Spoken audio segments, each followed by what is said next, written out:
माझं नाव आहे प्रीती माने. आज आपण आहोत सोबत आयुष्यभरासाठीच्या फाउंडर मेधा चव्हाण मॅडमांसोबत, ज्या सोबत विवाह संस्थेच्या संस्थापक आहेत. तर आज आपण त्यांच्याशी गप्पा मारणार आहोत की हल्ली लग्न करण्यासाठी काय चॅलेंजेस येतात किंवा तरुण पिढीला लग्न का नाही करायचं. तर या गोष्टींबद्दल आज आपण त्यांच्यासोबत गप्पा मारणार आहोत. नमस्कार मॅडम, तुमचं खूप खूप स्वागत आहे आजच्या पॉडकास्ट मध्ये. तर लग्न हा आता सध्याचा खूप ट्रेंडिंग विषय आहे, त्याबद्दल आपण बोलणारच आहोत. पण त्याआधी आम्हाला तुमच्याबद्दल जाणून घ्यायला आवडेल. नमस्कार, थँक्यू प्रीती पॉडकास्ट मध्ये बोलवल्याबद्दल. माझ्याबद्दल सांगायचं, मी मेधा शैलेश चव्हाण, सोबत आयुष्यभरासाठी या विवाह संस्थेची संस्थापक आहे आणि मला 18 वर्षापेक्षा जास्त अनुभव आहे या क्षेत्रातला. आतापर्यंत बरीचशी लग्न जुळवली आहे.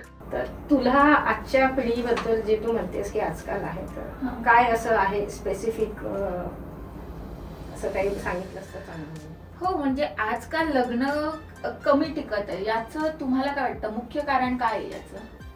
लग्न कमी टिकतायत त्याच्यामध्ये दोघांचं अंडरस्टँडिंग हे सगळ्यात महत्वाचं कारण असं आहे, असं मला वाटतंय. ओके. आणि लग्नासाठी मुलं जास्त निवडक आहेत की मुली? मुली अर्थातच. तर तुम्हाला काय वाटतं, लग्न हा विषय आता का ट्रेंडिंगला आहे? मला असं वाटतं की लग्न हा विषय आत्ता ट्रेंडिंगला आहे असं नाही आहे. तर हा खूप पूर्वीपासून नेहमीच आपल्या इथे ट्रेंडिंगच राहिलेला आहे. आणि आपल्याकडे लग्न हे फक्त मुलाचं किंवा मुलीचं लग्न नसतं, तर त्याच्यात दोन कुटुंब एकत्र येतात. अगदी सख्खी कुटुंब नाही तर आपल्याकडे एक्सटेंडेड फॅमिलीज, नातेवाईक, मित्रमैत्रिणी, शेजारी पाजारी ह्यांचा खूप मोठा सहभाग असतो, खूप मोठा रोल असतो जुळवण्यापासून टिकवण्यापर्यंत, असं मी म्हणेन. हो, ते झालंच. पण हल्ली मुलींचं असं असतं की फार फॅमिली इंटरफेरन्स नको आहे, किंवा मुलींचं जसं तुम्ही आता म्हणालात की लग्न दोन कुटुंबांचं होतं, ते फक्त मोस्टली इंडियामध्ये होतं, बाहेर होत नाही. तर मुलींचं हल्ली ज्या आहेत यंग जनरेशन किंवा आपण जनझी म्हणू शकतो, तर त्यांचं असं असतं की आम्हाला कुटुंबाशी लग्न नाही करायचंय, माझं ज्याच्यावर प्रेम आहे किंवा जो मुलगा आहे किंवा जी मुलगी आहे त्याच्याशीच लग्न करायचंय. सो हल्लीचं जे जनरेशन आहे ते मला असं वाटतं की थोडंसं अगेन्स्ट आहे की लग्न दोन परिवारांचं होतं वगैरे. तर तुम्हाला याच्याबद्दल काय वाटतं? नाही, मला असं वाटतंय की जेन झी किंवा मिलेनियल जनरेशन जे आता लग्नाच्या वयात आहेत, तर यांच्याबद्दल आपण जे बोलतोय हे खरं असं नाहीये. म्हणजे अगदीच असं नाहीये की त्यांना कुटुंब नको आहे, त्यांना कुटुंब हवं आहे, पण त्यांना त्याच्याबरोबर त्यांची स्वतःची स्पेस हवी. त्यांना थोडंसं इंडिपेंडेंटली त्यांचं आयुष्य जगायचं. म्हणजे आता हे पिढीतलं आहे की मागची पिढी होती तेव्हा असं होतं की तुम्ही कुटुंबात सामावून तुम्ही एक कुटुंबाचा भाग आहात आणि त्याच्याप्रमाणे तुम्हाला ऍडजस्टमेंट करायचं आहे. आता त्यांचं असं आहे की आमचं काहीतरी वेगळं विश्व आहे आणि कुटुंबाने त्या विश्वामध्ये सामील व्हायला पाहिजे, असं त्यांचं म्हणणं आहे. तर मी असं म्हणेल की हे जे काही असं बोलल्या जातं की जेन झेड किंवा तरुण मुलींना की आम्हाला कुटुंब नको आहे, आई वडील नको आहे, तर हे दिस इज नॉट करेक्ट. हे एकतर्फी बोलल्यासारखं आहे. अच्छा, मग तुम्ही आतापर्यंत एवढी लग्न जुळवलीत, तर तुम्हाला काय वाटतं की मुली जास्त निवडक आहेत की मुलं जास्त निवडक आहेत? अपेक्षा म्हणजे कोणाच्या जास्त आहेत? नाही, अपेक्षा तसं म्हणाल ना तर निवडक आता लोकांना असं वाटतं की मुली जास्त आहेत, कारण ह्याच्या अगोदरच्या काळात मुलींना तेवढी संधी किंवा तेवढं स्वातंत्र्य नव्हतं. आणि आता मुली इंडिपेंडेंट आणि त्यांना माहिती आहे नक्की की त्यांना काय हवंय, म्हणून तो असा शिक्का मारला जातोय की मुली निवडून आहेत. आणि त्याचबरोबर मुलंही निवडक आहेत, पण त्यांच्याही काहीतरी वेगळ्या अपेक्षा आहेत. तर असं नाही म्हणता येणार की मुली खूप जास्त निवडक आहेत, असं नाहीये. आणि त्याचबरोबर मुलंही निवडक आहेत, पण ते पण एका टोकाला जाऊन निवडत नाहीये. ते खूप समजूतदारपणे आता जीवनसाथी शोधतायत आणि तयार आहेत तसं मुलींसोबत जायला आणि हे करायला. हो, हा चेंज तर आला आहे जनरेशन वाईज. पण मुलींचं असं आहे की आता त्यांच्या अपेक्षा त्या ऍटलिस्ट ठेवतायत फॅमिली समोर. आधीच असं होतं की मुली काही अपेक्षा नव्हत्या, तर आधी जे काही त्यांचे कुटुंब ठरवायचे, आई वडील किंवा जे काही नातेवाईक आहेत ते जे काही ठरवायचे, तर मुली त्याला होकार द्यायचा. सो त्यांचं स्वतःच मत असं काही नव्हतं आधी. सो हा या जनरेशन मध्ये फरक चेंज आला आहे. आणि त्यांचं असं आहे की आता आम्ही आमचे डिसिजन घेतो किंवा आमच्या चॉईसेस पण मॅटर करतात. सो हा एक आहे जनरेशन आता चेंज असं म्हणू शकतो आपण. तर तुम्हाला असं काय वाटतं, हल्ली ज्या मुली आहेत हल्लीच्या, तर त्यांचं असं आहे की करिअर ओरिएंटेड आहेत त्या, त्यांना करिअर ही तितकंच महत्वाचं वाटतं. असं तुम्हाला काय वाटतं की करिअर म्हणजे महत्वाचं आहे की जोडीदार? नाही, मी असं म्हणेन की जोडीदारासोबत करिअर महत्वाचं आहे. एक्झॅक्टली. हा, तर करिअर आहे महत्वाचं, पण हम्म. शेवटी आपण जे म्हणतो की शेवटपर्यंत एक सोबत सगळ्यांना हवी असते. आणि ती जी सोबत आहे, हक्काची सोबत आहे, हे तुम्हाला फक्त लग्नच देऊ शकतं. आणि जर तुम्ही लग्न जुळवताना किंवा लग्न ठरवताना आजकालच्या मुला मुलीने असं जर काही विचार केला आणि अशा पद्धतीने जर ते एकमेकांशी त्यांनी ओळख केली आणि बोलले, तर त्यांना नक्कीच करिअर, जोडीदार दोन्ही गोष्टी खूप छान पद्धतीने करता येईल. लग्न करताना अरेंज मॅरेज की लव्ह मॅरेज, म्हणजे लोकांचं असं असतं की लव्ह मॅरेज इतके टिकत नाही आणि अरेंज मॅरेज टिकतात, असं लोकांचं एक माइंडसेट आहे. तर तुम्हाला त्याबद्दल काय वाटतं? मला असं वाटतंय की मॅरेज हे महत्वाचं, लव्ह मॅरेज, अरेंज मॅरेज. आणि हेही असं नाही म्हणता येणार की लव्ह मॅरेज जास्त तुटतात आणि अरेंज मॅरेज तुटत नाही किंवा अरेंज मॅरेज जास्त सक्सेसफुल. पण आत्ताच्या काळात म्हटलं तर मी असं म्हणेन की अरेंज मॅरेज जास्त सक्सेसफुल होतात.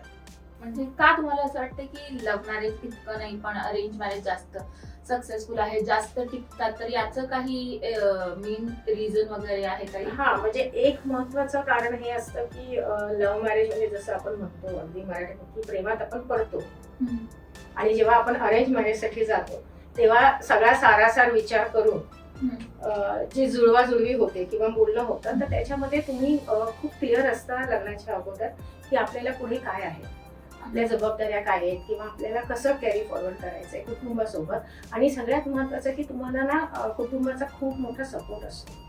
हा सपोर्ट खूप गरजेचा असतो जेव्हा नवीन लग्न होतं, नवीन जबाबदाऱ्या येतात. तर त्याच्यासाठी हे एक कारण आहे की अरेंज मॅरेज हे जास्त सक्सेसफुल असतात. म्हणजे आता मी असं म्हणेन की फटाके उडतातच, तुम्ही लव्ह मॅरेज करा नाही तर अरेंज मॅरेज करा. जे आपण म्हणतो की हनीमून पिरियड संपला की सगळं कळतं.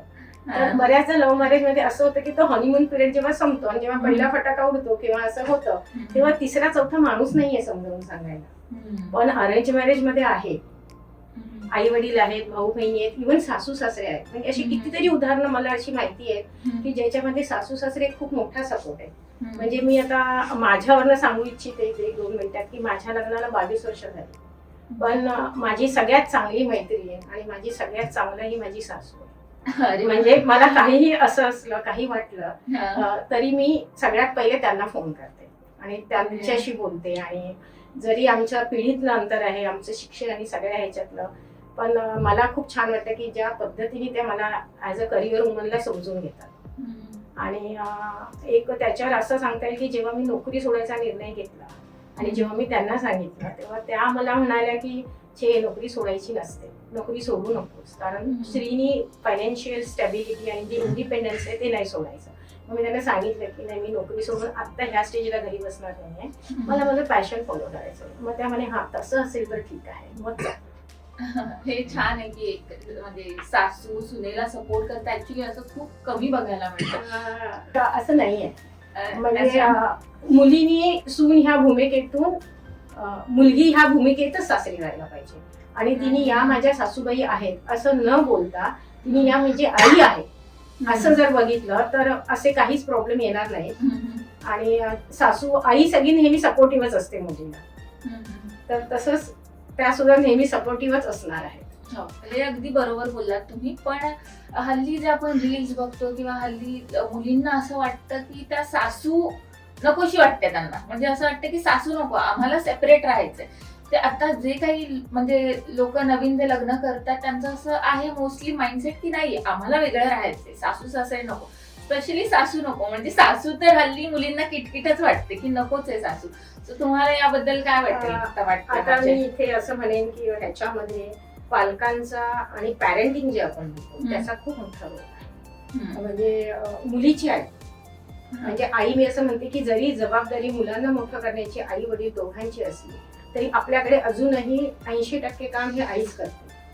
तर मुलीच्या आईचं ह्याच्यात खूप मोठा रोल आहे. की तिने आपल्या मुलीला कसं वाढवलंय, तिने कशी त्यांना शिकवता आहेत आणि सांगता आहेत. तर मुलीच्या आईची ही खूप मोठं हे आहे की तिने तसं सांगितलं पाहिजे की सासू ही जबाबदारी नाही किंवा सासू नसणं हे चुकीचं आहे. म्हणजे तू सासूशी चांगल्या पद्धतीने वागलीस तर सासू ही खूप मोठी सपोर्ट सिस्टम आहे. तर मुलीच्या आईचा ह्याच्यामध्ये खूप मोठा रोल आहे असं मला वाटतंय. तर आता महत्वाचा हा मुद्दा आहे तसं बघितलं तर की मुलांची लग्नच का नाही होते. मुलांना लग्न करायचे पण त्यांना मुलगीच मिळत नाहीये असं आहे की म्हणजे आपण कुठेही आता फंक्शन मध्ये जातो किंवा कुठेही नातेवाईक भेटतात तर मोस्टली असं म्हणतात की आमच्या मुलाला मुलगी बघा, आमच्या मुलीला मुलगा बघा, असे खूप कमी प्रश्न येतात. म्हणजे मुलांना लग्न करायचे पण त्यांना मुलगीच मिळत नाहीये. तर यावर तुम्ही काय म्हणाल? मला असं वाटतं की थोडा एका अर्थाने तुम्ही जे म्हणताय ते खरं आहे. मलाही त्याच अनुभवातलं मी पण जाते. तर मुलांना मुली मिळत नाहीये ह्याचं असं झालेलं आहे की मुलींच्या अवास्तव अपेक्षा वाढलेल्या आहेत. म्हणजे की बाबा मुलगा सेटल असावा, त्याच्याकडे गाडी असली पाहिजे, त्याच्याकडे स्वतःचं घर असलं पाहिजे.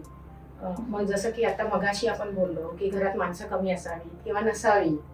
तर मुलांवर एवढं काही अपेक्षांचं ओझं झालेलं आहे की म्हणजे ते इम्पॉसिबल जे म्हणतो आपण, जसं मी म्हणाले की अवास्तव की त्यांनी म्हणजे मुलगा कमवता आहे, त्याचं एक घर आहे किंवा मे बी रेंटल आहे. कधी कधी प्रत्येक वेळेसच त्याचं स्वतःचं असेलच असं नाहीये, पण तो चांगला शिकलेला आहे. आणि जर ती मुलगीही कमवती आहे तरीही त्यांना खूप जास्त पगाराचा पाहिजे, खूप जास्त गाडी पण खूप चांगली हवी आहे, किंवा एक असं असतं की माझ्यापेक्षा जास्तच कमावणारा हवा. हे एक कारण आहे की ज्याच्यामध्ये मुलांना लवकर मुली मिळत नाही, लग्न होत नाही. आणि मी असं म्हणेन की आजकालची मुलं खूप समजदार आहेत, ती खूप लवकर इंडिपेंडेंट होत आहेत, स्वतःच्या पायावर उभी राहत आहेत, ती करून दाखवत आहेत. म्हणजे माझ्याकडे अशी बरीचशी मुलं आहेत की जी स्वतः इंडिपेंडेंट अशी करतायत, खूप छान कमवतायत, पण तरीही मुलींना असं वाटतं की ते कमीच आहे. आणि ह्या सगळ्यामध्ये मुली एक मुख्य आणि मुलींच्या आईवडील एक विसरतायत की वय हा खूप मोठा फॅक्टर आहे लग्न संबंध जे म्हणतो आपण लग्न होणं ह्याच्यामध्ये. आता ह्याच्यात पण ना असं उडवून लावतात. म्हणजे हा वय काय, मुलींना पण वाटतं हा काय 25-26. म्हणजे मला असे आई वडील भेटले की जे 30-32व्या वर्षी म्हणतात आमच्याकडे वेळ आहे अजून. सो सी तुम्ही कितीही म्हणालात ना की मुलगा मुलगी इक्वल आहे, तो एवढा कमवतोय, मी पण एवढंच कमवते, मग मी त्याच्यासोबत. पण ह्या सगळ्यामध्ये मुली विसरतायत की एवढी मोठी जी जबाबदारी आहे आणि जी युनिक बाई पण आहे, ज्याला आपण आई होणं म्हणतो, ह्याची जबाबदारी त्यांच्यावर आहे. आणि तुम्ही कितीही पैसे कमवले, तुम्ही कितीही म्हटलं तरी घड्याळ जे आहे ना वयाचं ते थांबत नाही. So biological clock matters. तो एका वयानंतर मुलं होणं कठीण होतं, मग तुमची जनरेशन गॅप वाढते, मग मुलांना वाढवणं, त्यांचे खर्च आणि अशा बऱ्याच गोष्टी आहेत. हे सगळं एकावर एक अवलंबून आहे. तर ह्या गोष्टींचा मुली काहीही विचार करत नाही. तर मला असं वाटतं की मुलांची लग्न न होण्यामागे मुलींचे आई वडील आणि मुली यांनी हा सारासार विचार करणं फार गरजेचं आहे. तर मुलींच्या किंवा मुलींच्या फॅमिलीच्या ज्या अपेक्षा आहेत हल्ली मुलाकडून, तर त्याचं मुलांवर किती बर्डन येतं, किती ओझं येतं, म्हणजे याबद्दल काय म्हणाल तुम्ही? मी असं म्हणेन की ह्या गोष्टीचं मुलांवर खूप ओझं येत आहे आणि त्यांना खूप ताण येतं या गोष्टीचा, म्हणजे स्ट्रेस येत आहे. आणि असं होईल की असं होतंय की ज्यांची होत नाही, यांची 30 पर्यंत आली किंवा 30च्या पुढे गेली आहेत मुलं, त्यांना म्हणजे खूप जास्त म्हणजे डिप्रेशन किंवा काय करायचं किंवा आई वडील हतबल होत आहेत. म्हणजे माझ्याकडे अशी उदाहरण की एक वडील आहेत की जे ना लिटरली मला दर आठवड्याला फोन करतात आणि मला वाईट वाटतं. म्हणजे ते सांगतात अगं नाही का मिळाली अजून एखादी मुलगी, आम्हाला गावाला जाऊन राहायचंय, आम्हाला इथे नाही राहायचंय आता. म्हणजे एवढी परिस्थिती आली आहे. आणि मग काय होतं की एका वयानंतर थोडी वर्ष गेली की त्या मुलाचा पण इंटरेस्ट निघून जातो. आणि आता ह्याच्यामध्ये ना कोण एवढं सिरियसली विचार नाही करत आहे. म्हणजे आता आपण बोलतोय म्हणून मी सांगते की हे किती मॅटर करतं की हे जे लग्नाचं वय पुढे गेलंय त्याच्यामध्ये एक असा फायदा बघितला जातो की लोकसंख्या कमी होते, पण उशिरा मुलं होणं ह्याच्यात जे काही प्रॉब्लेम्स वाढतात, म्हणजे मुलांचं वय, आईचं वय, म्हणजे जन्म देणाऱ्या मुलीचं वय, तिचं मग ते प्रॉब्लेम, मेडिकल प्रॉब्लेम, मग शाळा, आणि मग तुमच्या रिटायरमेंटच्या पर्यंत तुमची मुलं सेटल झाली पाहिजेत किंवा त्यांचं शिक्षण संपून ती नोकरीला लागलेली असली पाहिजे, हा विचार नाही करत आहे. आणि मग ते जे एजेड होणं किंवा जसं सपोर्ट सिस्टम म्हटलं की सासू सासऱ्यांचं पण जर योग्य वयात तुमचं लग्न झालं तर तुमचे सासू सासरे पण फिजिकली खूप स्ट्रॉंग असतात, मेडिकल प्रॉब्लेम्स कमी असतात आणि मग ते पण तुम्हाला त्याच्यात मदत करू शकतात मुलं वाढवण्यामध्ये, मोठं करण्यामध्ये. तर हा एक खूप हे होतोय आणि मुलांसाठी मात्र खूप प्रॉब्लेम होतोय. म्हणजे मला कळत नाही की सेटल म्हणजे काय असतं. म्हणजे माझ्याकडे 20,000 ते 2, 2.5, 5 लाख कमवणारी मुलं आहे आणि तरी मुलींना असं वाटतं की तो मुलगा सेटल. माझी एक मैत्रीण आहे, तर तिची अशी मेंटॅलिटी आहे हल्ली, म्हणजे जे काही हल्लीची जनरेशन आहे, मोस्ट ऑफ द मुलींची अशी मेंटॅलिटी आहे की मला लग्नच नाही करायचं, किंवा मुलांची ही अशी मेंटॅलिटी आहे की लग्नच नाही करायचं, आम्ही लग्न न करता खुश आहोत. म्हणजे किंवा जर लग्न केलं तर काय होईल, लाईफ मध्ये खूप ड्रास्टिकल चेंज येईल. की मुलींचं असं आहे की मला घरातली कामं करावी लागतील, मला अर्न पण करायचंय, मला घरातली कामंही करायची आहेत, आणि मुलांचंही असं आहे की जबाबदारी येईल फार, सो मला लग्नच नकोय, असं मुलींचंही झालंय आणि मुलांचंही झालंय. आणि प्रत्येकाचे आई वडील असे वैतागलेत की म्हणजे आम्हाला त्यांचं लग्न करायचंय, बट ते लोक रेडी नाहीये, माझा मुलगा रेडी नाहीये किंवा माझी मुलगी रेडी नाहीये, आम्हाला त्याचं लग्न करायचंय. सो तुमचं याच्यावर काय म्हणणं आहे, किंवा त्यांच्या मानसिकता जी अशी सेट झाली आहे हल्ली जनरेशनची, त्याच्यावर तुमचं काय म्हणणं आहे? तर सोबत विवाह संस्थेमध्ये आम्ही प्री मॅरिटल काउन्सिलिंग करतो, जिथे मुलांना, मुलींना किंवा कधी कधी पालकांना सुद्धा या काउन्सिलिंगची गरज असते. बऱ्याचदा मुलगी पसंत आहे मुलाला, मुलाला मुलगी पसंत आहे, मुलीला मुलगा पसंत आहे, पण पालकांच्या स्वतःच्या काही कल्पना असतात, मग त्या नाही म्हणतात. किंवा एखादा नातेवाईक असतो, इन्फ्लुएन्शियल असतो, मावशी आहे, काका, त्या कोणी असू शकतं, तर त्या लोकांनाही काउन्सिलिंगची गरज असते. तर मग आम्ही त्यांना एकत्र बसवून समजवून त्यांना आम्ही काउन्सिलिंग करतो. आणि यांच्यातनं बऱ्याच अशी झालेली आहेत अशी उदाहरणं की पुढे जाऊन लग्न जुळलीत, चांगल्या पद्धतीने त्यांचे संसार चालू आहेत. ह्याच बरोबर आमच्याकडे सोबत विवाह संस्थेमध्ये एक पॅनल आहे, ज्या पॅनलमध्ये तुम्हाला लागणारे सगळे, म्हणजे जसं तुम्ही म्हटलं की काउन्सिलर आहे, मी स्वतः एक सर्टिफाईड काउन्सिलर आहे, त्याचसोबत लीगल ॲडवायझर आहेत आमच्याकडे, की तुम्हाला जर तसं काही असेल, तुम्हाला रजिस्टर मॅरेज करायचं किंवा काही वॉट एव्हर लिगॅलिटीज लग्नानंतरचे काही असेल, आमच्या पॅनलवर डॉक्टर्स आहेत की जे तुम्हाला लग्नानंतर काही अडचण येणार असेल किंवा तुम्हाला त्यांची गरज असेल तर त्याच्याबद्दल ते तुम्हाला गायडन्स करतात. त्याच्यानंतर आमच्याकडे सायकोलॉजिस्ट आहेत. तर अशा पद्धतीने एक पॅनल आहे. ह्याच बरोबर आम्ही इथे फक्त लग्न न जुळवता पुढेपर्यंत, म्हणजे अगदी प्री वेडिंग शूट पासून ते लग्नापर्यंत, पुढे तुमच्या हनीमून पॅकेज पर्यंत सगळ्या काही ज्या सेवा आहेत त्या इथे विवाह संस्थेमध्ये दिल्या जातात, जर तुम्हाला हवं असेल तर. मग याच्यामध्ये बजेट मॅरेज पासून ते आता जे आहे डेस्टिनेशन वेडिंग पर्यंत सगळ्या गोष्टी, फोटोग्राफर आला, पंडित आला, तुम्हाला लग्नाच्या अगोदर तुमची पत्रिका जुळवायची आहे जर तुमचा विश्वास असेल तर ते आहे. याच्यामध्ये बुटीक आहे, तुमचे डिझायनर्स आहे किंवा फिटनेस कोच, कोरिओग्राफर, म्हणजे जे तुम्ही म्हणाल की आता लग्न म्हटलं की जी कुठली गोष्ट तुमच्या डोक्यात येते ते सगळं काही तुम्हाला विवाह सोबत मध्ये तुम्हाला उपलब्ध आहे. म्हणजे वेगळं काही अरेंज करायची गरज नाही. सो वेडिंग पासून प्री वेडिंग सगळं, म्हणजे फोटोग्राफर वगैरे सगळं आहे. हो. आणि आमच्याकडे फक्त हे पॅकेज नसून प्री वेडिंग काउन्सिलिंग हे पण आमच्याकडे आहे आणि पोस्ट मॅरेज काउन्सिलिंग पण आहे. म्हणजे जसं आजच्या काळात आपण बघतो की खूप लवकर घटस्फोट होत आहे किंवा 2-3 महिन्यात ऐकायला येतं की बाबा जमत नाहीये, पटत नाहीये, तर आम्ही आमच्याकडे काय करतो, आम्ही जसं प्री मॅरिटल काउन्सिलिंग करतो त्याच्यात आम्ही मुलगा, मुलगी किंवा त्यांचे आई वडील यांचंही आम्ही थोडं काउन्सिलिंग करतो, जेणेकरून त्यांना पुढे जाऊन लग्नानंतर प्रॉब्लेम येऊ नये, त्यांनी चांगल्या पद्धतीने एकमेकांना समजून घ्यावं. तसंच आम्ही पोस्ट मॅरेज काउन्सिलिंग पण करतो.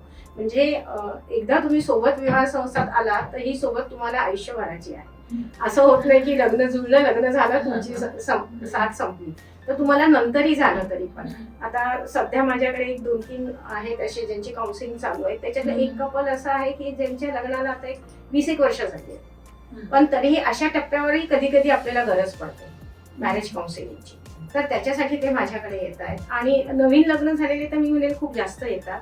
तर याच्यात एक असं आहे की मुळातच मुलींच्या आईनी आजकाल मुलींना काही शिकवलेलं नसतं की लग्नानंतर काही अडचणी येऊ शकतात किंवा कसं सांभाळून घ्यायचंय, काही जबाबदाऱ्या येणार आहेत तिच्यावर. मग लग्न झालं की मग एकदम सगळं अंगावर पडलं की ती मुलगी गावरून जाते आणि तिला कळत नाही की कसं वागायचं, काय करायचं. आणि ह्या कधी कधी छोट्या छोट्या गोष्टींमुळे खूप मोठे प्रॉब्लेम येतात, लग्न तुटेपर्यंत गोष्टी जातात. तर ह्याच्यासाठी आम्ही दर 3 महिन्यांनी किंवा त्यांना जशी गरज असेल तसं आमच्याकडे काउन्सिलिंग आम्ही त्यांना देतो. जे हजबंड वाईफ आहेत, जे कपल आहे, त्यांचं काउन्सिलिंग तुम्ही करता? नाही, फक्त हजबंड वाईफ आहेत ज्यांचं लग्न झाले त्यांचं करतो असं नाही, तर ज्यांना लग्न करायचं आहे त्यांचंही काउन्सिलिंग आम्ही करतो. म्हणजे समजा मुलाला मुलगी पसंत आहे, दोघं एकमेकांना पसंत आहे, पण कुणाच्या तरी एकाच्या घरून अगदीच काहीतरी कारणासाठी विरोध होतोय आणि त्यांना नाही, तर मग अशा पालकांचं पण आम्ही काउन्सिलिंग करतो. आम्ही त्यांना एकत्र बसवतो आणि त्यांना समजावून सांगतो. आणि अशी लग्न झालेली आहेत. अच्छा. म्हणजे एक उदाहरण असं आहे की ज्यांचं लग्न होत नव्हतं, एक मुलगा होता, म्हणजे बराच त्याचं मोठ्या वयात लग्न झालं, तर तो गावी राहणारा असल्यामुळे त्याला मुलगी मिळत नव्हती. पण इथली मुंबईतली मुलगी, त्या दोघांचं काउन्सिलिंग केलं, त्यांच्या आई वडिलांचं केलं आणि त्यांचं अतिशय बजेटमध्ये त्यांना लग्न करायचं होतं. तर आम्ही सोबत विवाह संस्थेतर्फे महडचा जो गणपती आहे आपला अष्टविनायकमधला, आता तिथे अगदी कमी म्हणजे मिनिमम ह्याच्यामध्ये त्यांचं लग्न लावून दिलं. म्हणजे ते फक्त आले तिथे आणि उभे राहिले लग्नाला. अच्छा. हे छान आहे. म्हणजे तुम्हालाही जर लग्न करायचं असेल आणि घरच्यांचा नकार असेल तर तुम्ही तुमच्या आई वडिलांना घेऊन मॅडमकडे येऊ शकता आणि मॅडम व्यवस्थित काउन्सिलिंग करून मग लग्न करू शकता. इन केस डिफरंट कास्ट जरी असेल, वेगळी जात असेल किंवा काय, so it's all about mentality. तर तुम्ही येऊन जर समजावलं मॅडमने काउन्सिलिंग केली तर पॉसिबल आहे, होऊ शकतं. नक्कीच. बऱ्याच फॅमिलीज मध्ये असं होतं की लग्नाआधी सगळं व्यवस्थित आहे, म्हणजे लग्नाआधी मुलगी सासूला आई आई म्हणते किंवा सासू मुलीला म्हणते की सुनेला म्हणते, होणाऱ्या सुनेला की तू माझी मुलगी आहेस वगैरे. सो ते अगदी छान छान असतं. पण लग्न झाल्यानंतर बरेचसे प्रॉब्लेम्स येतात. मग लग्न झाल्यावर असं होतं की सासूच्या फार अपेक्षा असतात, सुनेच्या पण सासूकडून अपेक्षा असतात आणि दोघी त्या म्हणजे त्यांचं जुळत नाही, त्यांचं जमतच नाही. मग दोघी एकमेकींना हेट करायला लागतात किंवा त्यांचं जमत नाही, मग फार भांडणं वगैरे होतात. तर त्याबद्दल तुम्ही सासू सुनांच्या किंवा सासू सासरा आणि सुनेच्या जे म्हणजे पटत नाही, जे मतभेद होतात किंवा जे काही भांडणं होतात लग्न झाल्यावर, स्पेशली इनिशियल डेज मध्ये, सो त्याबद्दल तुम्ही काय म्हणाल? नाही, इथे काय आहे की मी असं म्हणेन की इथे सुनेला आणि सासू सासऱ्यांना त्या दोघांनाही काउन्सिलिंगची गरज आहे आणि ती असतेच. आणि मग आम्ही इथे काय करतो की आम्ही त्यांना इथे बोलवतो किंवा भेटतो त्यांना की त्यांच्या कम्फर्ट झोन मध्ये, आणि त्या दोघांची बाजू समजून घेऊन की कसं करता येईल. की आता सासू सासरे जे आहे ते मागच्या जनरेशनचे आहेत, सून आहे तुमच्याकडे, आणि आता मुलींचं जे वाढवणं आहे, पालकाचं अपब्रिंगिंग जे आहे ते खूप वेगळ्या प्रकारचं आहे, इंडिपेंडेंट आहे. तर ती कदाचित नाही करू शकणार सासूच्या अपेक्षांप्रमाणे काही. आणि हे सासूला समजून घ्यायला लागेल की आता समजा असं आहे की ती नोकरी करते आणि तर तिला तसं दिवस रात्र तिने 4 वेळा स्वयंपाक केला पाहिजे किंवा तुमच्या हातात आणून दिलं पाहिजे असं कदाचित नाही होणार. पण मग इथे थोडं सासूनी मदत केली, थोडं सुनेनी ऍडजस्ट करून घेऊन त्यांच्या खाण्यापिण्याबद्दल किंवा वयाप्रमाणे त्यांची थोडीशी काळजी घेतली तर हे होऊ शकतंय. पण ह्याच्यासाठी त्यांनी काउन्सिलिंगला येणं गरजेचं आहे. आणि मी जसं म्हटलं की आम्ही सोबत विवाह संस्थांमध्ये एक्झॅक्टली हेच करतो. म्हणजे लग्नासाठीच विवाह मंडळ जुळवून देतात, पण लग्न वाचवायचं काम, संसार वाचवायचं काम मात्र सोबत करते. आणि मला वाटत नाही की अशी कुठली विवाह संस्था असेल की जी लग्न जमल्यानंतर पण हे करत राहते. आणि आम्ही असं त्यांना सांगतो की आम्ही नेहमीच आहोत तुमच्यासाठी इथे. कधीही तुमच्या आयुष्यात काहीही प्रॉब्लेम आला लग्न संदर्भात, तुमच्या संसारासंदर्भात, तर आम्ही इथे नेहमी, आमची टीम, आमचं पॅनल आहे आणि मी स्वतःही आहे, तर ते कधीही येऊ शकतात. आणि त्यांचं लग्न वाचवणं ह्याच्यासारखं दुसरं कुठलंच मोठं काम नाही असं मला वाटतं, आजही असू. आणि ते आम्ही ते यशस्वीरित्या करतो. एक्झॅक्टली, हे बेस्ट आहे की तुम्ही लग्न फक्त जुळवतच नाही तर ते टिकवून सुद्धा ठेवता. त्यांना आफ्टर मॅरेज सुद्धा जर काही प्रॉब्लेम आले तर तुम्ही सगळ्यात चांगली गोष्ट मला वाटली की तुम्ही काउन्सिलिंग करता. And not only for couples, पण सासू सासरे किंवा ज्यांच्यामुळे प्रॉब्लेम होत आहेत लग्नामध्ये किंवा ज्यांचे मतभेद आहेत त्यांना सुद्धा तुम्ही काउन्सिलिंग देता आणि एक परिवार जोडून ठेवण्याचं तुम्ही काम करता. I think that is the best thing.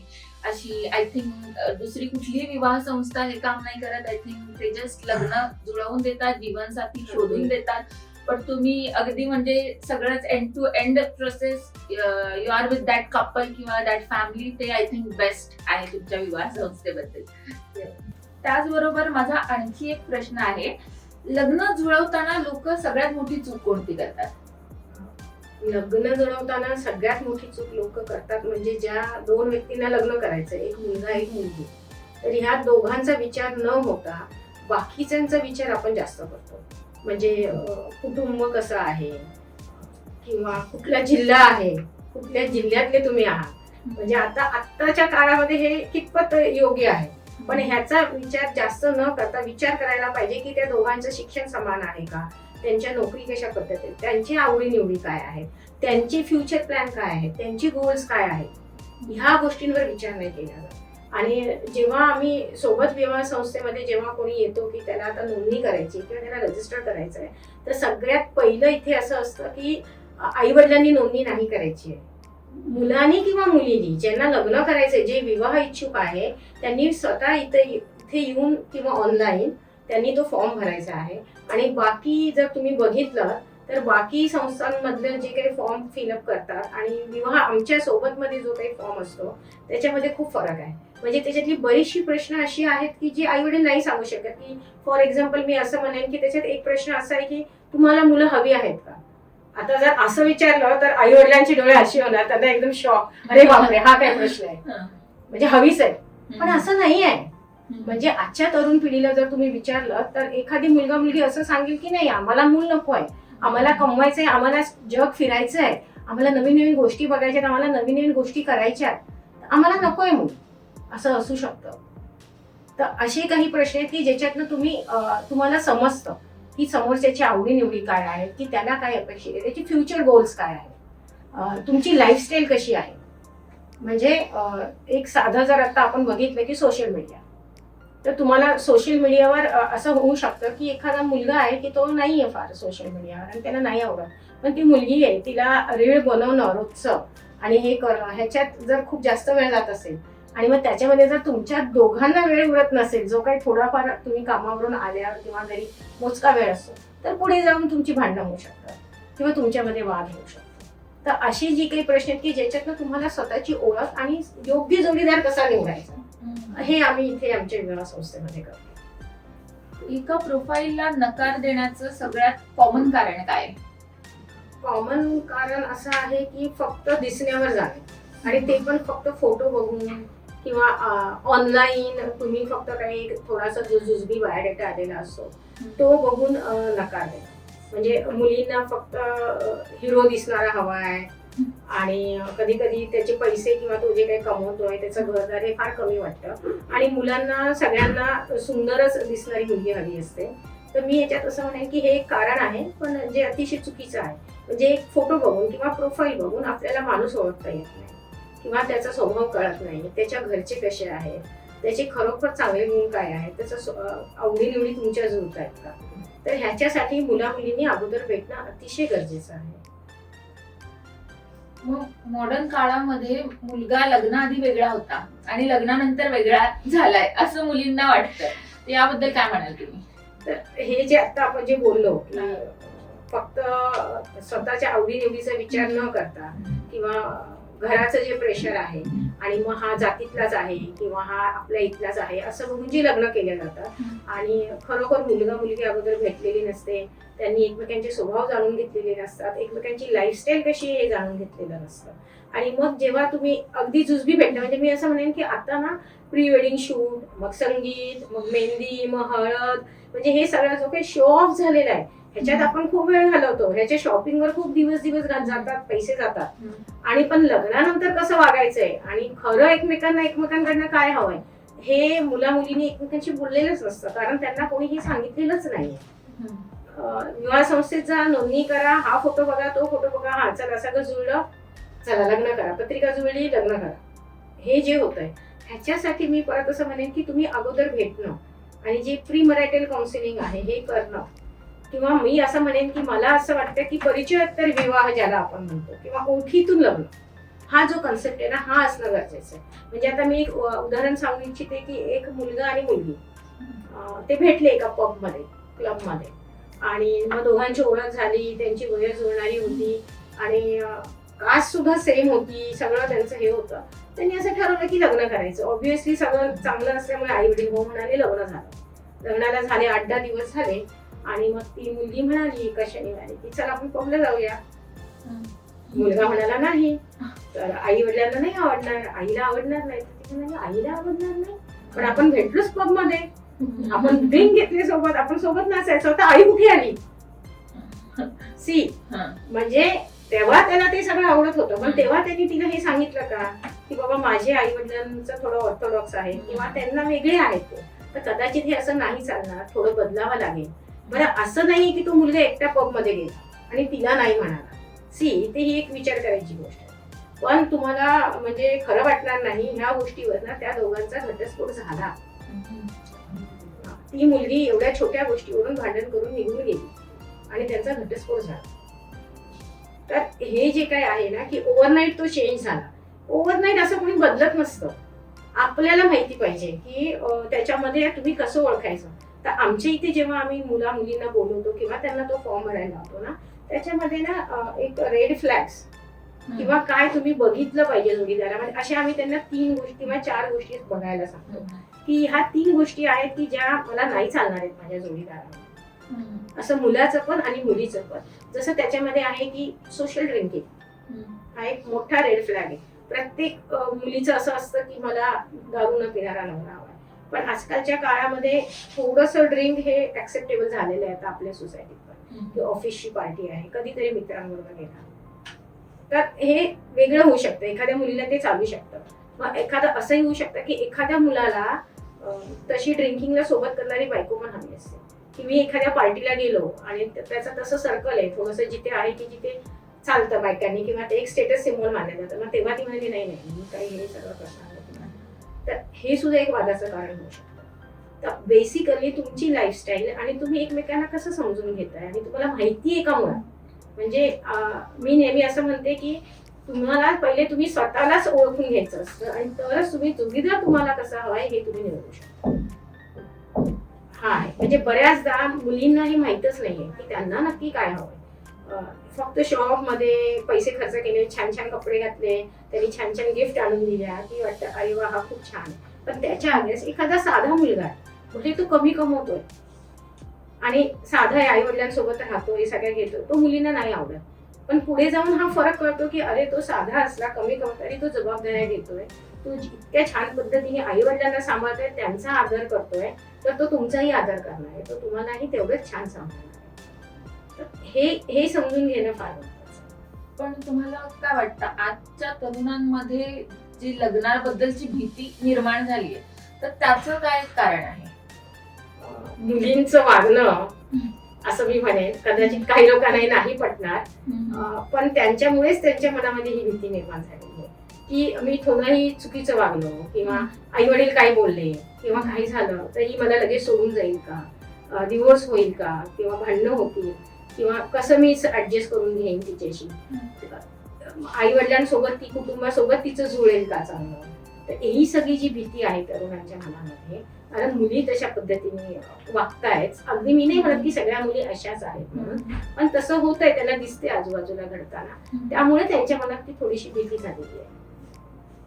तर यालाच अनुसरून माझा आणखी एक प्रश्न आहे की हल्ली मुलींमध्ये एवढा कॉन्फिडन्स येतोय की मी सोडून जाते, म्हणजे लग्न झालं तरी अगदी क्विकली त्या डिसिजन घेतात की मी सोडून जाते. तर हा एवढा कॉन्फिडन्स त्यांना कुठून येतोय? हा कॉन्फिडन्स याचं एक कारण सगळ्यात महत्वाचं जे आहे की ते पॅरेंटिंग, की त्यांना कसं वाढवलंय त्यांच्या पालकांनी. आणि आता जसं आपण बघतोय की मोस्टली सगळ्यांना एकच मुलगा असतं, म्हणजे बऱ्याच ठिकाणी असं आहे की एकच मुलगी आहे त्यांना, आणि मग तिला खूप इंडिपेंडेंटली वाढवलंय, तिला स्वतःचे डिसिजन घ्यायला शिकवलंय, फायनान्शियली ती स्टेबल आहे आणि आई वडील पण बऱ्याच अंशी तिच्यावर अवलंबून आहेत. अगदी फायनान्शियली नसले तरी एक सपोर्ट आहे तिला, म्हणजे तिला आई वडिलांनाही बघायचंय, तिच्या परत सासू सासऱ्यांनाही बघायचं आहे, असं सगळं आहे. पण ह्याच्यामध्ये मग तेव्हा ते आई वडील तिला असं सांगतात की ठीक आहे, म्हणजे तिला सांगितलेलं ठीक आहे, काय फरक नाही पडत आहे की तू सोडून दिलंस तरी चालेल.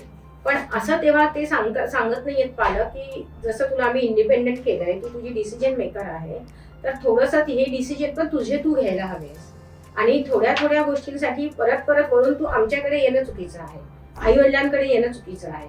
मग जर छोट्या गोष्टी असतील, जसं आपण म्हणतो की पेल्यातली वादळं ही पेल्यातच राहिली पाहिजे, किंवा आमच्या घरी म्हणजे आता आई वडील हे सांगत नाहीयेत, पण मी आता माझ्या स्वानुभवावरून सांगते की असं सांगितलं जायचं की संध्याकाळी रात्री झालेलं भांडण हे सकाळी संपलेलं पाहिजे.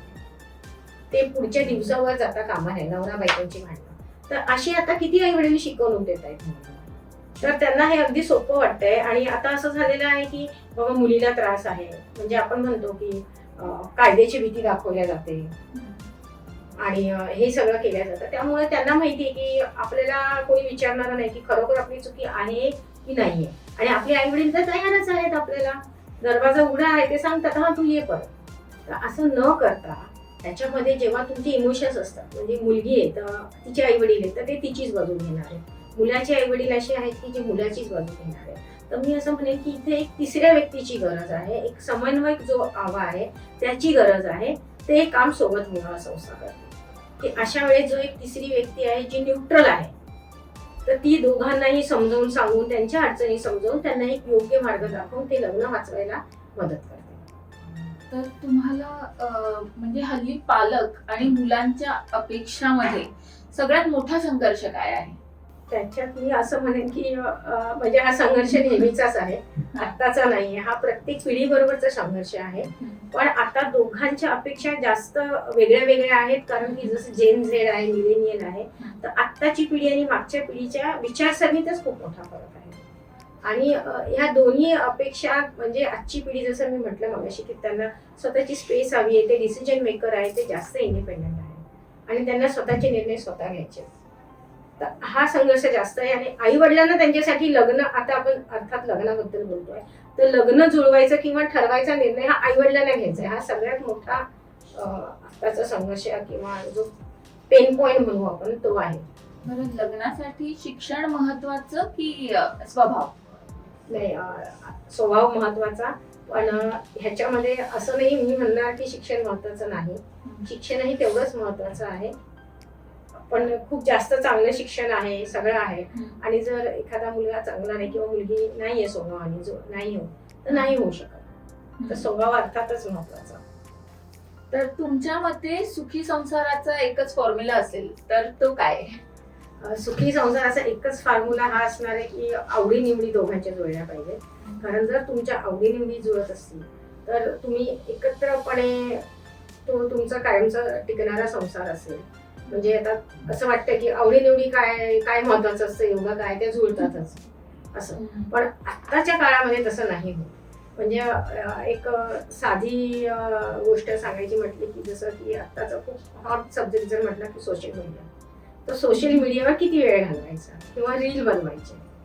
आता हे जर दोघांपैकी एक जण म्हणजे मुलगा किंवा मुलगी दोघांपैकी एकाला हे खूप जास्त आवडत असेल आणि दुसऱ्याला अगदीच आवडत नसेल तर त्यांच्यातलं कन्व्हर्सेशनच तुटलं, बंद झालं.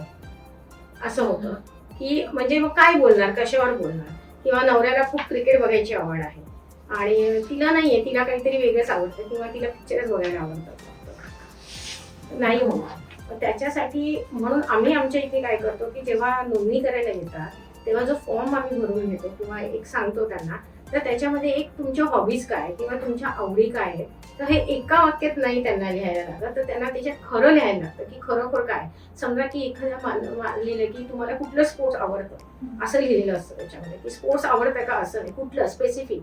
आता तर खूप प्रकारचे स्पोर्ट्स आहेत है ना. म्हणजे गंमत तर त्याच्यातला भाग सोडला तर एखादा म्हणू शकतो की मला पत्ते खेळायला आवडतं आणि मग तिने अच्छा पत्ते खेळायला, हा ठीक आहे, आणि मग नंतर कळतं की पैसे लावून पत्ते खेळायला आवडतं.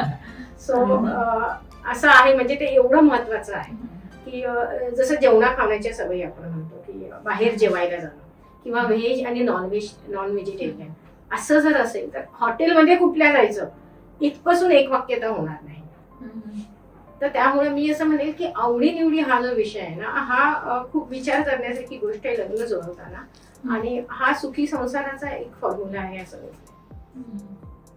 मग हल्ली हे टॉक्सिक रिलेशनशिप किंवा टॉक्सिक म्हणतात पार्टनरला की हा टॉक्सिक आहे किंवा हा रेड फ्लॅग आहे किंवा ग्रीन फ्लॅग आहे, आणि यामुळे बरेच रिलेशनशिप मध्ये भांडण होतात किंवा हल्ली सोडूनच देतात म्हणजे पार्टनरला. सो याबद्दल तुम्ही काय म्हणाल? मी असं म्हणेन की रेड फ्लॅग आणि ग्रीन फ्लॅग हे मुळातच तुम्ही लग्नाच्या अगोदर बघण्याची गोष्ट आहे, आणि तुम्ही ते लग्नाच्या अगोदर बघत नाही.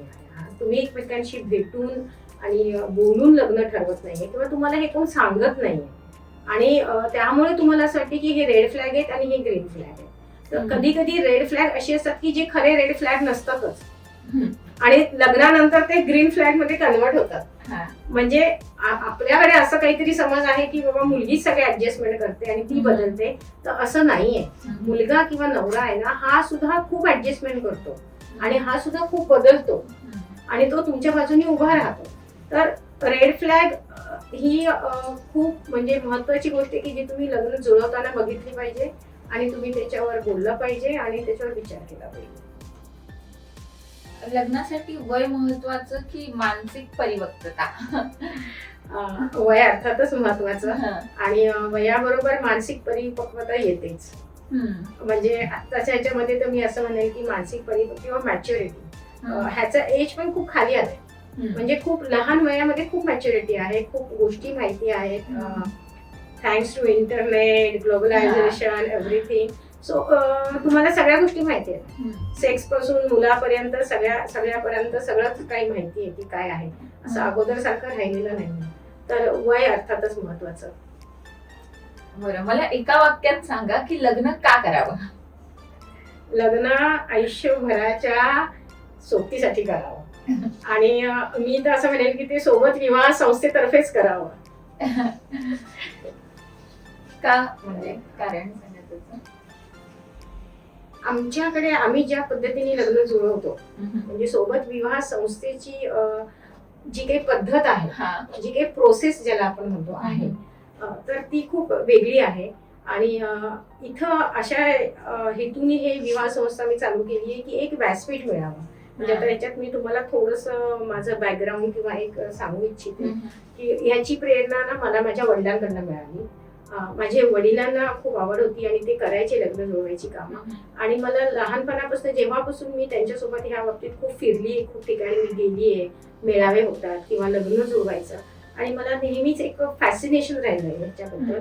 आणि तेव्हापासून म्हणजे मी लहान असतानापासून आणि आतापर्यंत हा जो काही चेंज आहे, म्हणजे मागची पिढी, आताची नवीन पिढी आणि आता मी त्याच्या मध्यावर आहे, तर हे सगळं मी बघितले ते चेंजेस.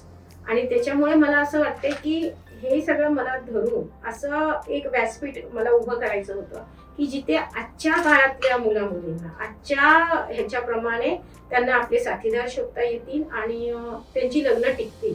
म्हणजे मी माझ्या ओळखीमध्ये बरीचशी अशी बघितली आहे की छोट्या छोट्या कारणांवरनं किंवा तुम्ही लग्न जुळवताना विचार न केल्याबद्दल कशी लग्न फसतात आणि मग कसा त्याच्यात फक्त 2 व्यक्तींना त्रास होत नाही तर दोन्ही कुटुंबांना खूप मोठा त्रास होतो. तुमचं खूप छान जे जगण्याचं वय आपण जे म्हणतो की ते तुमचं निघून जातं, त्याच्यामध्ये ते वय निघून जातं. आणि आपल्याला हा जो काही जन्म मिळाला आणि हे सगळं आहे ना, हे एकदाच आहे. तर ते असं एवढ्या ह्याच्यासाठी वाया घालवणं बरोबर नाही. ह्या कल्पनेतनं मी सोबत विवाह संस्था सुरू केली आणि त्याचा बेसच असा आहे की परिचयोत्तर विवाह किंवा तुम्ही एकमेकांना समजून उमजूनच लग्न करायचं आहे, हा हेतू आहे. म्हणून मी असं म्हटलं की सोबत विवाह संस्थेसोबत जर तुम्ही केलं तर नक्कीच तुमचं लग्न टिकणार आहे, खूप चांगल्या पद्धतीने तुम्हाला जोडीदार मिळणार आहे. तर मला तुम्हाला आणखी एक प्रश्न विचारायचा आहे की सोशल मीडियाचा लग्नावर काय इम्पॅक्ट होतो किंवा रिलेशनशिपवर काय इम्पॅक्ट होतो, आणि सोशल मीडिया नाती मजबूत करतात की वीक करतात? सोशल मीडियाचा रिलेशनवर किंवा लग्नावर खूप मोठा इम्पॅक्ट होतो, एकंदरच आपल्या आयुष्यावर खूप मोठा इम्पॅक्ट होतोय. आणि मी असं म्हणेल की नाती वीक होत आहे आणि त्याच्या मागचं एक कारण असं आहे की जे काही आपण आता बघतोय सोशल मीडियावर रील्स आहेत किंवा लोक पोस्ट टाकतायत की मी इकडे फिरायला गेलो किंवा मी बाहेरच्या देशात गेलो, कोणी नवीन गाडी घेतली, कोणी नवीन घर घेतलंय. आणि हे जे काही पद्धतीने जे काही दाखवायची जी स्पर्धा चालू असते सोशल मीडियावर की माझं कसं खूप चांगलं आहे, खूप छान छान फोटोज असतात आणि कसं आम्ही एन्जॉय करतोय, मग आम्ही जेवायला गेलो, अशा पद्धतीचं जे काही असतं. तर बहुतेकदा काय होतं, मग आपण ते बघून आपल्याला असं कुठेतरी वाटायला लागतं की आपल्यात काहीतरी कमी आहे का किंवा आपल्याकडे नाहीये, आणि मग थोडी ईर्ष्या निर्माण होते की आपलं पण तसंच असलं पाहिजे. पण हा विचार करताना, कोणीही रील बघताना हा विचार करत नाही की कितपत खरं आहे, की त्याच्यावर किती कर्ज आहे. तर गाडी घेतली किंवा घर घेतलं ते काही बिना कर्जाचा विदाऊट लोन होत नाही. बऱ्याचदा फिरायला जाताना कधी कधी कंपनी स्पॉन्सर्ड टूर्स असतात किंवा वेगळे काही बेनिफिटचे टूर्स असतात. प्रत्येकात जर पैसे खर्च करूनच जात आहे असं नसतं. तर मग ह्याचा खूप मोठा परिणाम होतोय नात्यावर आणि त्यामुळे ती नाती वीक व्हायला जास्त मदत होते असं मी म्हणेन. म्हणजे निगेटिव्ह इम्पॅक्ट होतोय त्याचा. आणि बऱ्याचदा असं होतं की तुम्ही जेव्हा एक प्रकारची रील बघता आहात किंवा हे करत आहात तर त्याच्यामध्ये त्या अल्गोरिदम मध्ये तुम्हाला खूपदा तसंच दिसत राहतं आणि खूप मोठी मार्केटिंग स्ट्रॅटेजी असते याच्या मागे की कसं तुम्हाला त्याच गोष्टी दाखवून तुम्हाला त्या गोष्टी घेणं भाग पडावं किंवा तुम्ही तसं हे करावं, हे ह्याच्या मागचं खूप मोठं गणित असतं. जर एखाद्याला लग्नासाठी योग्य जोडीदार मिळत नसेल तर तुम्ही त्याला काय सल्ला द्याल? मी त्याला असा सल्ला देईल की त्यांनी त्यांच्या अपेक्षा थोड्या कमी केल्या पाहिजे आणि कमी म्हणण्यापेक्षा असं होईल की योग्य अपेक्षा ठेवा किंवा लॉजिकल ज्याला आपण म्हणतो असं जर ठेवलं तर लग्न जुळायला नक्कीच मदत होईल.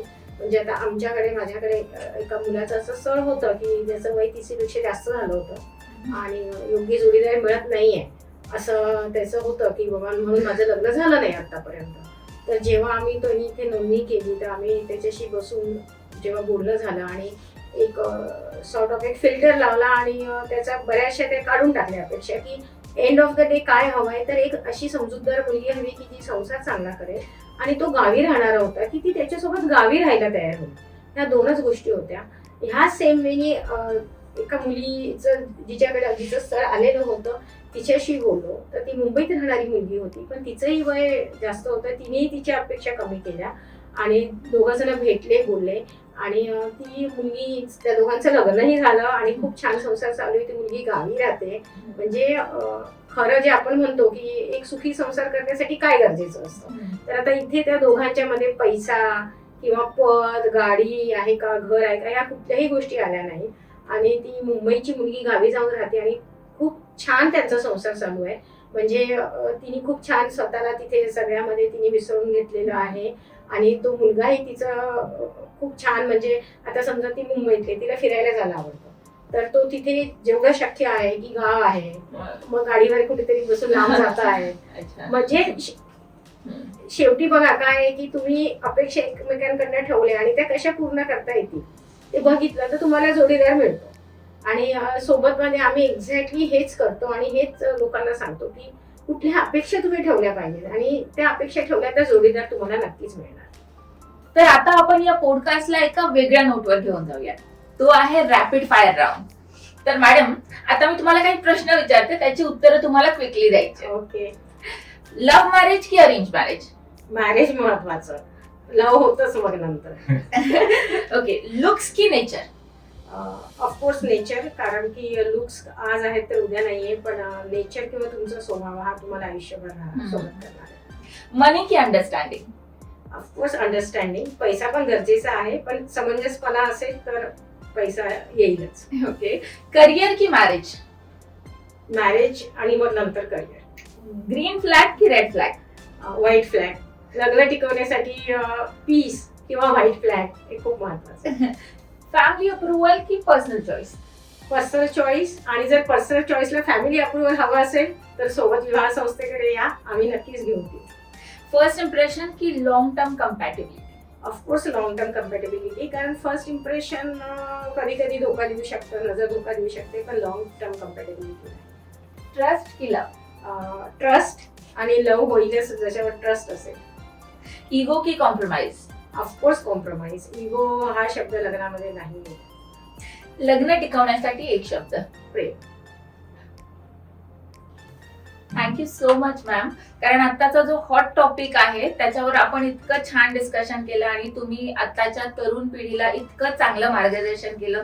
सो आय एम शुअर हे जे काही तुम्ही टिप्स दिल्या, जे काही डिस्कशन आहे ते त्यांना हेल्प करेल आणि सोबतमुळे त्यांना स्वतःचा हक्काचा आणि त्यांच्या अपेक्षेप्रमाणे जोडीदार मिळेल. I am sure about it. So thank you so much. हा व्हिडिओ तुम्हाला आवडला असेल तर या चॅनलला लाईक, सबस्क्राईब आणि शेअर नक्की करा.